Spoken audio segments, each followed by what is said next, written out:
Bonsoir, hello, bienvenue dans cette nouvelle vidéo sur foi et motivation, votre espace bienveillant pour parler de la foi, pour échanger sur nos différents parcours de foi, nos différentes expériences en matière de foi, voilà, tout ce que nous avons pu vivre, tout ce que nous avons pu traverser et qui a peut-être à un moment ou à un autre constitué, voilà, un obstacle ou un moment de chute dans notre foi, un moment de régression dans la motivation qu'on pouvait avoir à accomplir ce on s'était donné comme objectif d'accomplir.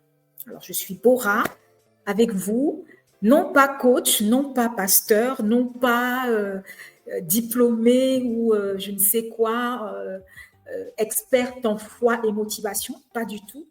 Je suis là comme vous, comme une femme, une personne qui, à un moment ou à un autre, s'est retrouvée confrontée à des circonstances, voilà, très difficiles parfois, plusieurs fois aussi, des circonstances qui se sont présentées dans ma vie plusieurs fois et qui, en cherchant les réponses, en cherchant justement les moyens de garder le cap, de garder la foi, a finalement eu le courage, après tant d'années, de mettre en place cette plateforme pour échanger avec vous, pour découvrir aussi avec vous, apprendre de vous, voilà, puisque chacun dans son parcours de foi a une belle expérience, a des conseils, des recommandations qu'il peut partager.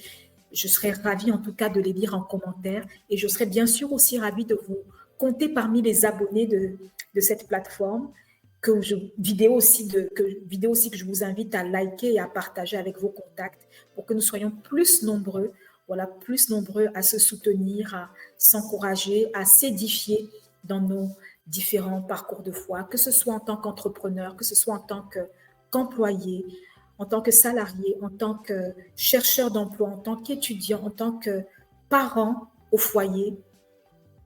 Le point commun, c'est que nous sommes tous sur un parcours de foi, n'est-ce pas? Et nous avons la chance d'avoir cette parole-là, vivante, la parole de Dieu, pour nous fortifier, pour nous aiguiller, nous guider sur ce parcours de foi et de motivation. Alors aujourd'hui, de quoi allons-nous parler? Quelque chose, je pense, que nous avons tous connu sur nos chemins de foi. Comme je le disais, je pense que vous avez pu voir les autres vidéos. Si ce n'est pas encore le cas, en vous abonnant à la chaîne, en tout cas, vous aurez l'occasion de voir les différentes vidéos que j'ai pu partager au sujet de la foi pour démarrer cet échange avec vous. On a vu effectivement que notre foi grandissait à travers les épreuves et même la répétition de certaines épreuves. Vous pourrez le voir dans la vidéo en question, que vous trouverez dans la playlist de cette chaîne. Mais que se passe-t-il quand la foi ne grandit plus? Que se passe-t-il quand la foi que nous avons se retrouve face à quelque chose d'insurmontable, en tout cas qui nous semble insurmontable, ou en tout cas de quelque chose de plus grand que ce que nous avons pu connaître auparavant? Quelles sont ces choses, quelles sont ces circonstances, ces motifs qui, d'une manière ou d'une autre, constituent des obstacles à notre foi ou à la croissance de notre foi? Vaste question, n'est-ce pas? Vaste question et c'est vrai que personnellement, je me suis retrouvée confrontée à tellement de choses aussi qui m'ont soit fait ralentir, soit carrément ont fait disparaître ma foi à un moment ou à un autre de ma vie. J'ai pas honte de le dire. Il y a des circonstances où vraiment, quand je me suis retrouvée face à ces circonstances,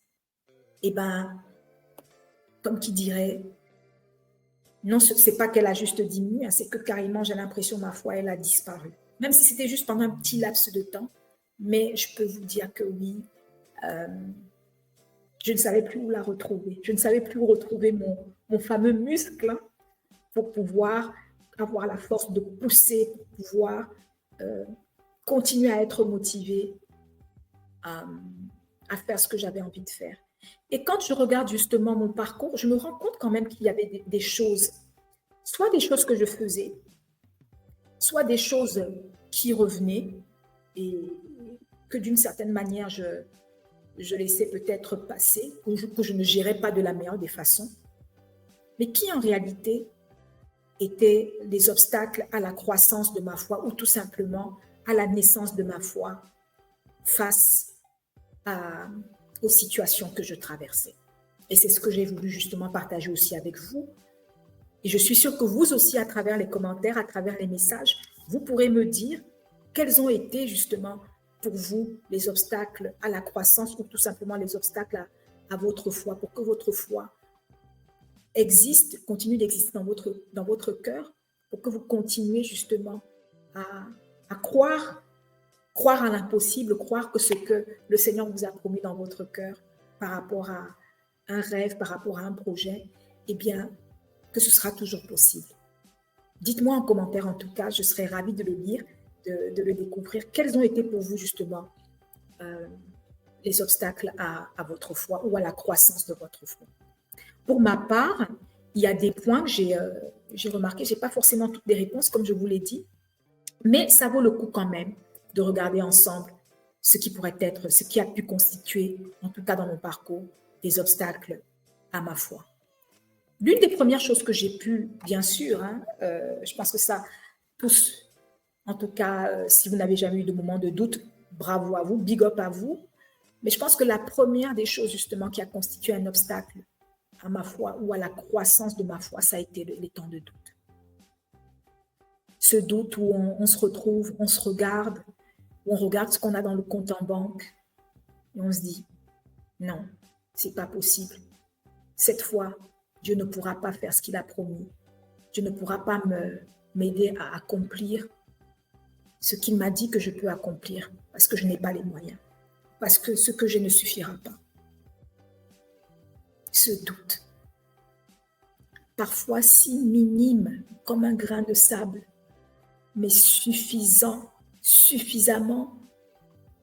grand pour bloquer l'engrenage, pour bloquer notre machine de motivation qui nous permettait d'avancer vers l'atteinte de nos objectifs. Il n'en faut pas beaucoup, il faut juste un petit moment de doute pour parfois prendre la mauvaise décision, pour parfois démissionner alors qu'on était à 2 doigts d'atteindre l'objectif. Ça, je sais, ça m'est arrivé plusieurs fois. Et donc, dans ce passage, effectivement, je me suis sentie interpellée. Ce passage qu'on dit dans Jacques, alors là, c'est la version français courant. Vous pourrez aussi me dire quelle version vous préférez de ce passage, quelle est la version qui vous a le plus parlé pour ce passage. Alors, je me mets un petit peu en grand pour qu'on puisse le lire tous ensemble. Mais il faut justement, qu'il demande, en tout cas que celui qui demande, qu'il demande avec foi, sans douter. Car celui qui doute est semblable à une vague de la mer que le vent soulève et pousse d'un côté ou de l'autre. Un tel homme, une telle femme ne doit pas s'imaginer qu'il recevra quelque chose du Seigneur, car il est indécis et incertain dans tout ce qu'il entreprend. Ouais. Combien de fois j'ai pu être indécise? Combien de fois j'ai pu hésiter, être là? J'aime bien le mot en anglais parce que ce mot en anglais, il évoque bien la vague, wavering. Vous savez, wavering, tu es là, tu tangues d'un côté comme de l'autre. Comme on dit ici en Darija, c'est l'arabe dialectal du Maroc où je vis actuellement. Tu n'es pas ni Chan.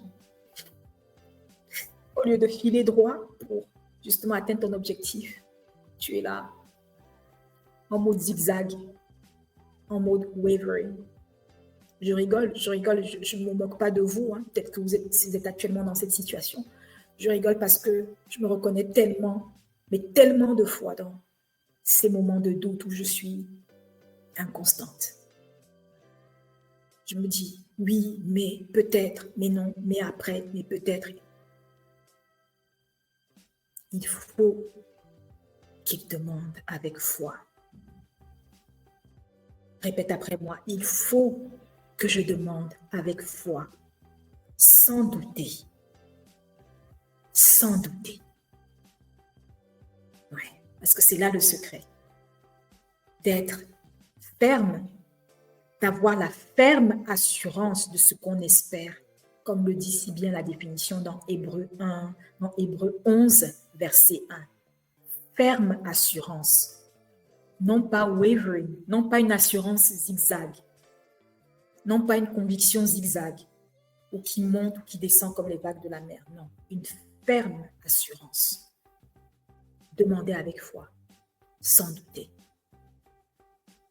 Donc oui, alors là, pour moi, je valide, je ne sais pas pour vous, vous me direz en commentaire, mais je valide effectivement. Le doute, ça a été un gros obstacle à ma foi, à la croissance de ma foi. Je pouvais passer un palier, mais après, je me retrouve en face d'un certain palier et je me dis non, c'est pas possible.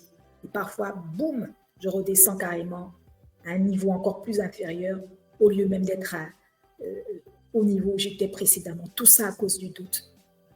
Ne négligeons pas le doute parce que c'est véritablement, c'est-à-dire c'est un tout petit grain de sable et ça a la capacité d'enrayer tout l'engrenage, toute la machinerie. Et même si on se retrouvait à un certain niveau, à cause d'un simple petit grain de sable de doute, tout s'écroule et on est obligé de repartir à zéro. Que cela ne soit pas votre partage.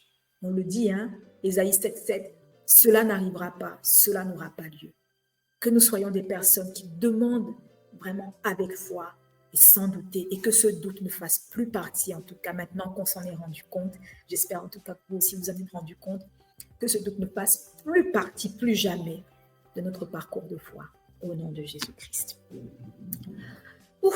Alors, autre obstacle que j'ai pu relever, je ne sais pas si ça a été le cas aussi pour vous, vous me direz, ça a été, certes, encore une fois, le doute.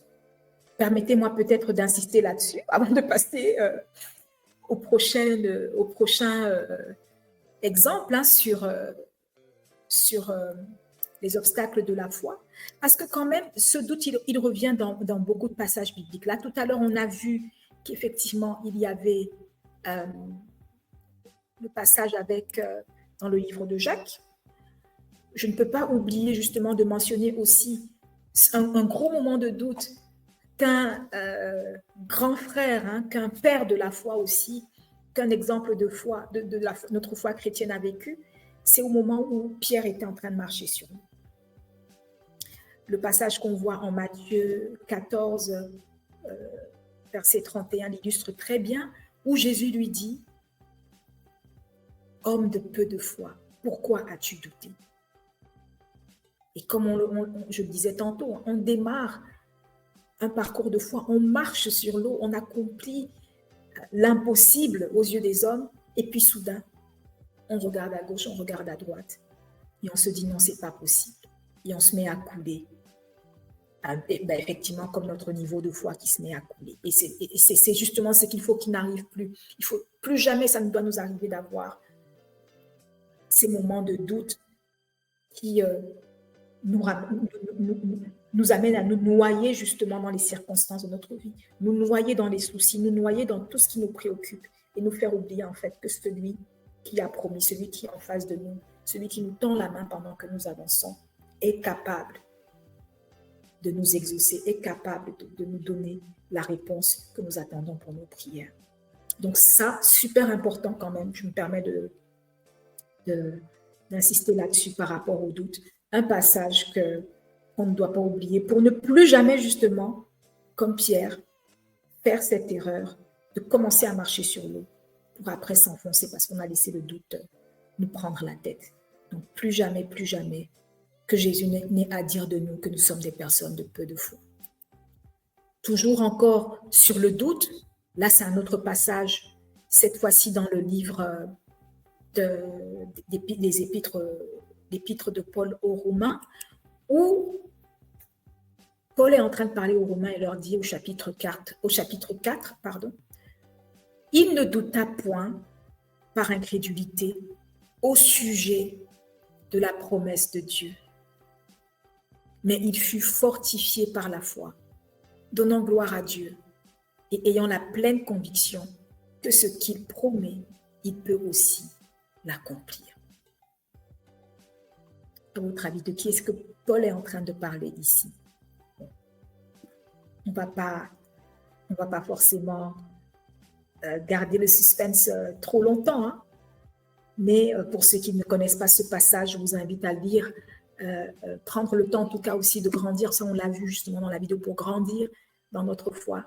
Ce qu'il faut faire, c'est aussi justement écouter, lire, parce que la foi vient de ce qu'on entend, et ce qu'on entend vient de la parole de Dieu, n'est-ce pas?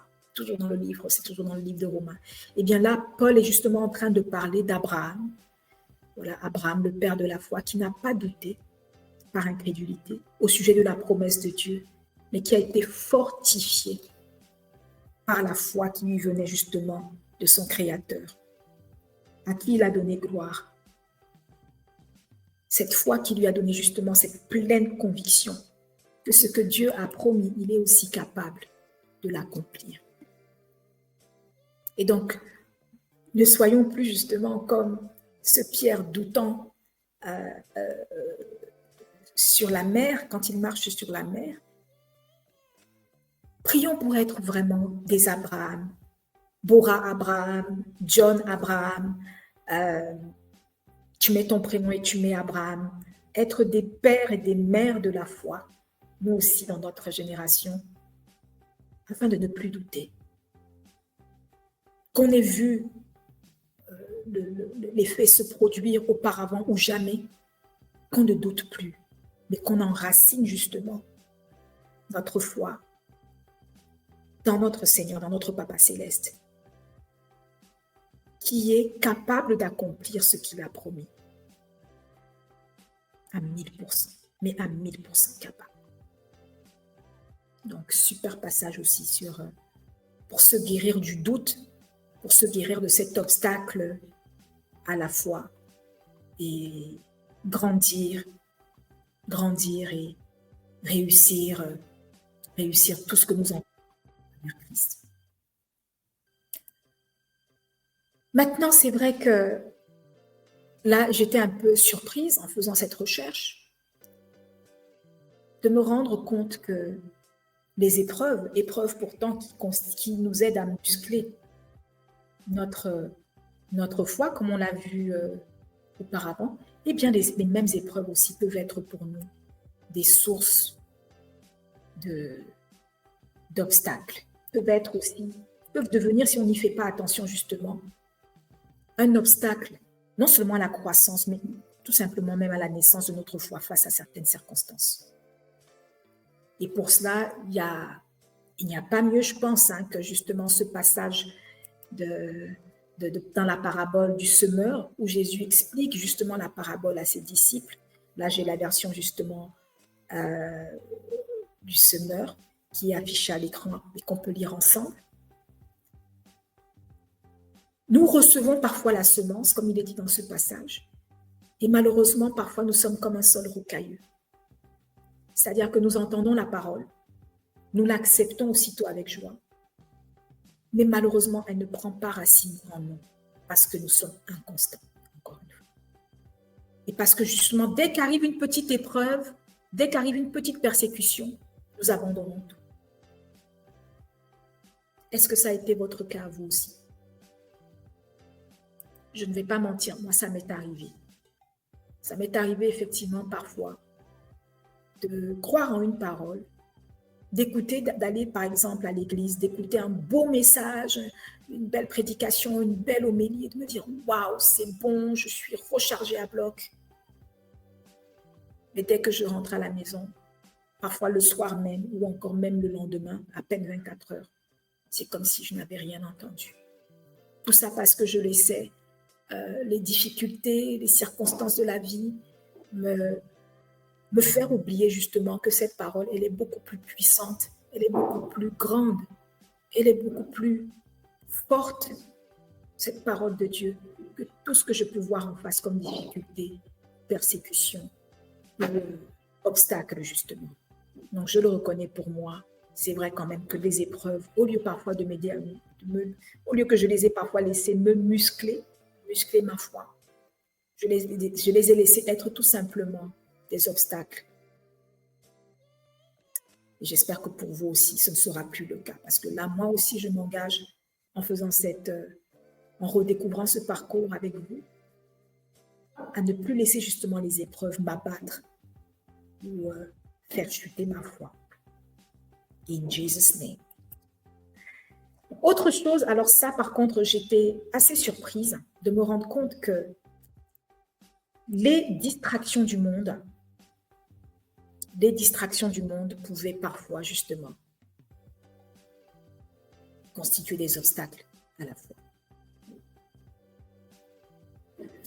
Toujours dans le même passage, en Matthieu 13, verset 22, le Seigneur dit, « Celui qui a reçu la semence parmi les épines, c'est celui qui entend la parole, mais en qui les soucis du siècle et la séduction des richesses étouffent cette parole et la rendent infructueuse. » Je me reconnais, je plaide coupable. Combien de fois, justement, tellement préoccupée de pouvoir avoir le dernier sac à la mode, le dernier téléphone, le dernier, ou d'avoir à tout prix, mais à tout prix, tel ou tel marché, de chercher peut-être à impressionner parfois certains de mes confrères dans le secteur. Vanité, vanitas, vanitatum. Mais véritablement les distractions du monde. Combien de fois, et même encore récemment, je le reconnais, tellement j'étais à la poursuite du chiffre, du cash, des richesses, je me suis éloignée de la parole pour me retrouver après avec une foi vacillante, avec une foi tellement faible que je m'écroulais face aux épreuves. Tout ça parce que je me suis laissée distraire. Tout ça parce qu'au lieu de prendre le temps de plus lire ma Bible, plus écouter de messages basés sur la parole de Dieu, eh bien, quand j'étais sur les réseaux sociaux, je me préoccupais plutôt du dernier gossip, du dernier potin à la mode. J'en passe. Je me repens et j'espère aussi pour vous, c'est un nouveau départ. Plus jamais je ne laisse justement ces distractions du monde avoir d'emprise de la sorte sur moi.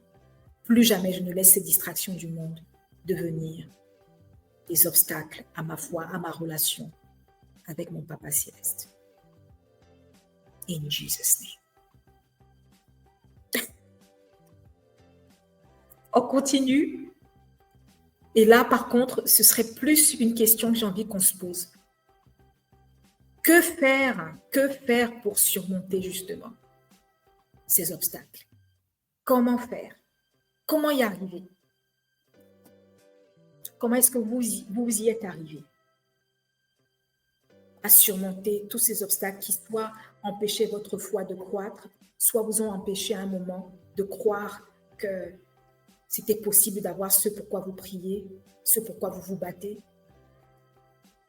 ou tout simplement un obstacle qui vous a empêché d'être une femme ou un homme de foi? Dites-moi.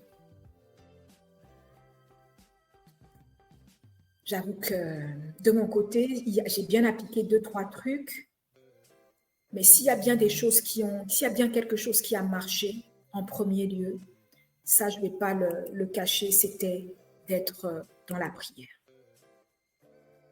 En Philippiens 4, versets 6 à 7, très beau passage d'ailleurs, qui nous dit « Ne vous inquiétez de rien ». Donc, ne perdez pas la foi pour quoi que ce soit.